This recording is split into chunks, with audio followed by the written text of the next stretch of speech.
Hello everyone and welcome back to another book review. Today I am going to be reviewing a photography collection called Hyperborea, Stories from the Arctic, and this is by Evgenia Arbugaeva.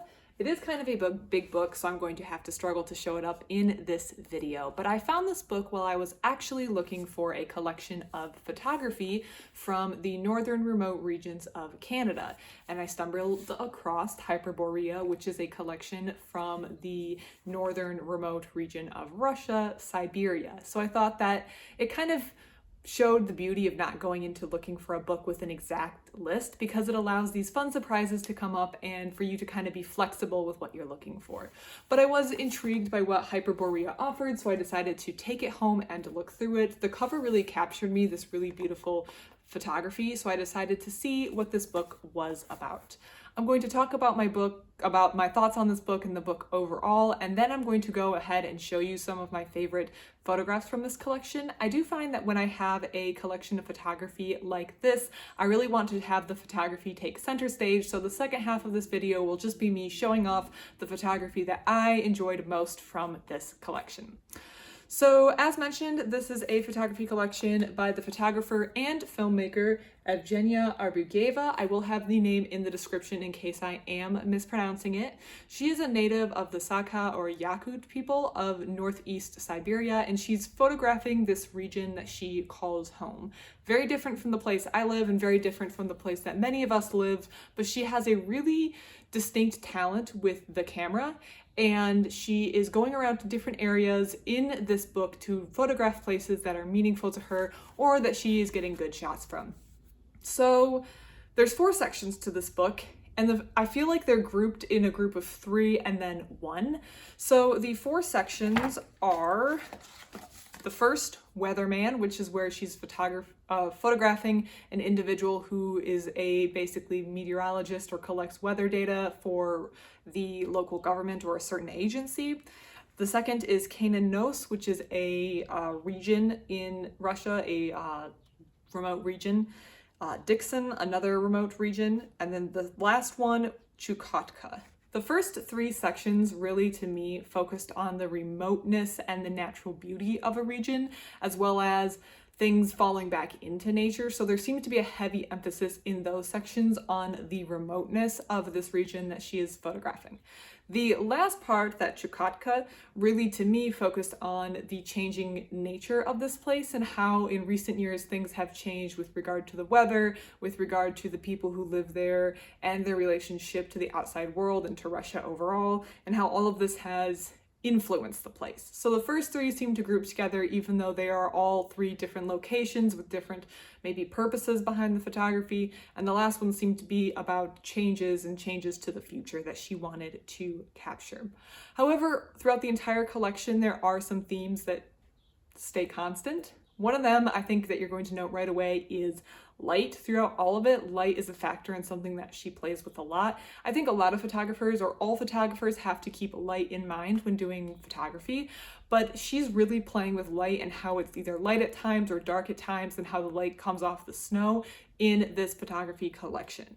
And I think it's even more pronounced because they're at such a northern region that light has such a massive impact on life up there, and it makes sense that it would come through in the photography.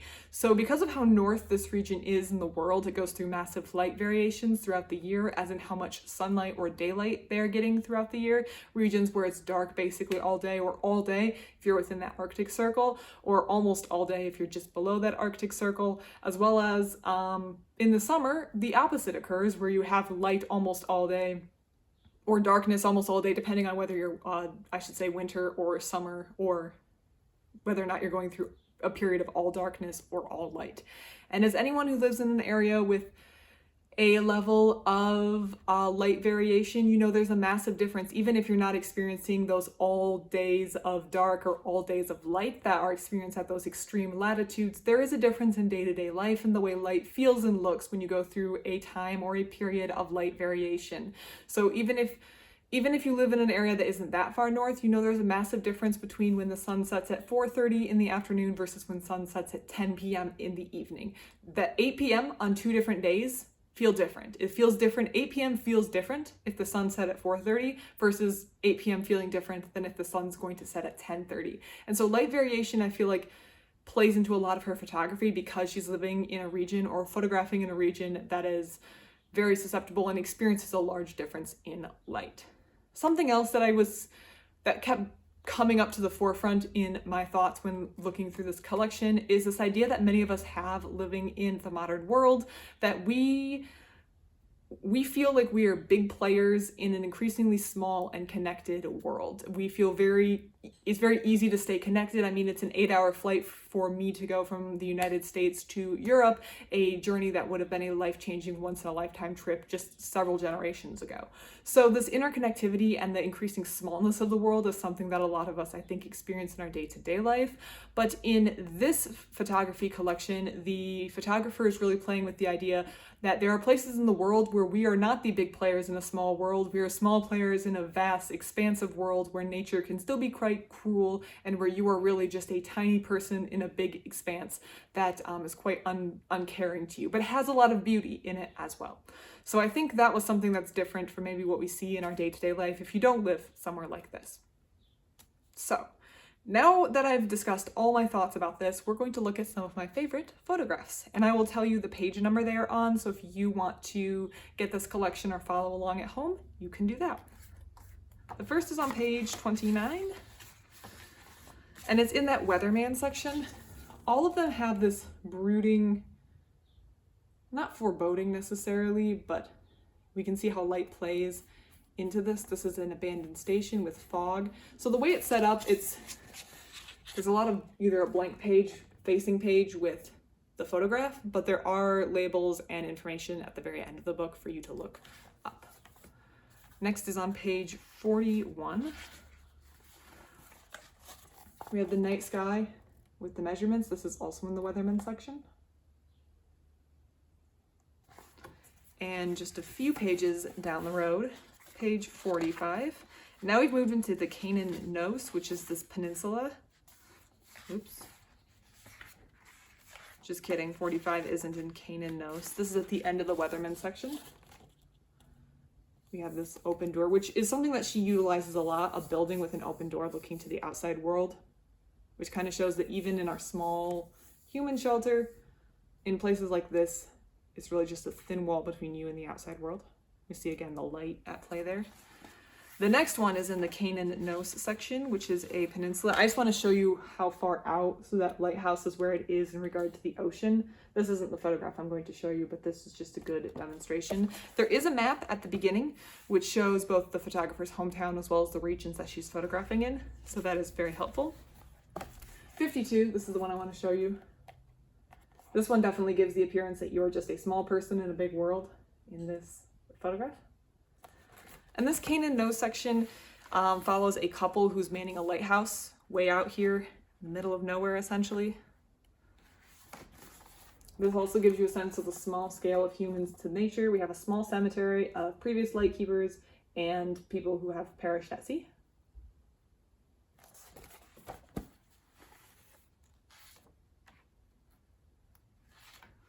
'64 is the next one. I feel like this one is very shocking because there's almost a green hue to the photograph, and that's not something you see a whole lot of in these northern photographs. This one may have been my favorite. The next two are on page 71 and 73, at which point we're in Dixon or Dykson, D-I-K-S-O-N. This is a town that was more populated during the Soviet era, but has since fallen into disrepair and not well populated. So it's more of an abandoned town feel. Again, we have the lights over it. It's on 71 and 73. This was a statue memorializing those who fought during World War II. And there's the inscription at the bottom says something along the lines of, "We're not going to forget, never forget," and yet here it kind of lays forgotten in the northern expanses of Siberia. I thought this was a really good photo. The ones from this Dixon area were really good as well. And here's another one. Again, utilizing the like inside a structure but looking out.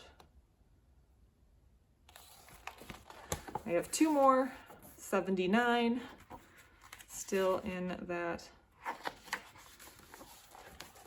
Dykson region, right here.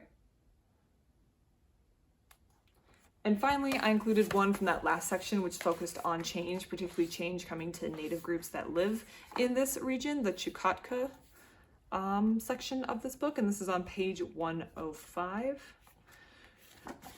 Again, utilizing that idea of being inside a human structure, but nature's just one step away.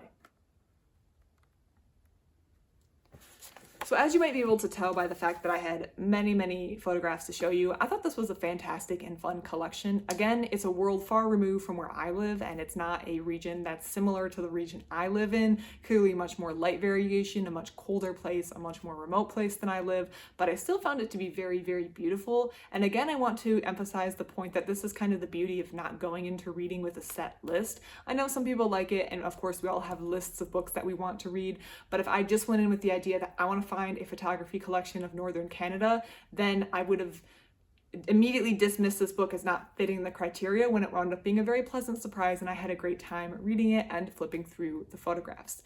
If you have anything you would like to add, if you have this collection, if you have anything to add to the discussion, please put it in the comment section down below. I love to receive comments. Otherwise, thank you so much for watching, and I hope you have a great rest of your day.